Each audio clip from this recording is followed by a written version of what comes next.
বলো দিলীপ বাবু, কি তোমার অভিযোগ আছে বলো। প্রধান সাহেব, আমি আপনার কাছে বড় দুঃখের খবর নিয়ে এসেছি। দিলীপ বাবু, কি দুঃখের খবর নিয়ে এসেছো বলো, নির্ভয়ে প্রাণ খুলে বলো তুমি আমার সামনে। প্রধান সাহেব, আমরা গরিব অসহায় বলে আমাদের ঘরের বউদের ইজ্জতের কি কোনো দাম নেই?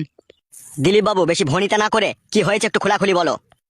প্রধান সাহেব, রাতের অন্ধকারে একজন 22-23 বছরকার যুবক আমার বউকে ভুলিয়ে ফাঁসিয়ে নিয়ে চলে গিয়েছে। এইসব কি বলছো তুমি? কে এই যুবক? আমি ছেলেটার নাম জানি না প্রধান সাহেব, যত সম্ভব আপনার পাড়ারই ছেলে হতে পারে। পাঁচু।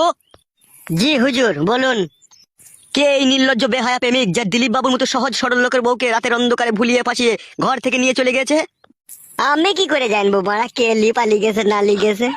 সুরের বাচ্চা, তাহলে আমি দুধ কলা দিয়ে কাল সাপ পুচ্ছি? বোকাচুদা, 100 দিনের টাকা, ঘরের টাকা, সমস্ত টাকা তো ভাগিদার থাকিস ভাই সুরের বাচ্চা। আর দিলীপ বাবুর বউকে কে নিয়ে চলে গেছে সে খবর রাখতে পারিস না? প্রধান সাহেব, আমার উপরে রাগ করে লাউড়া কোনো লাভ হবে না। তুমি পাঁচুর ঘরের যে এমএলএ কোটা ঘরে যে 1.5 লাখ টাকাটা বেরিলো, সমস্ত টাকাটাই তো লাউড়া তুমি হজম করে দিলে। কাদা, ওখান থেকে তুমি আমাকে কিছু দিয়েছো তাই আমি লোকের খোঁজ খবর রাখবো?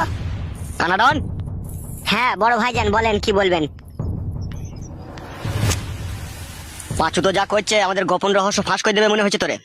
প্রধান সাহেব, আমার বিচারটা করুন, উদ্দের বিচার নাইলে আপনি পরে করবেন।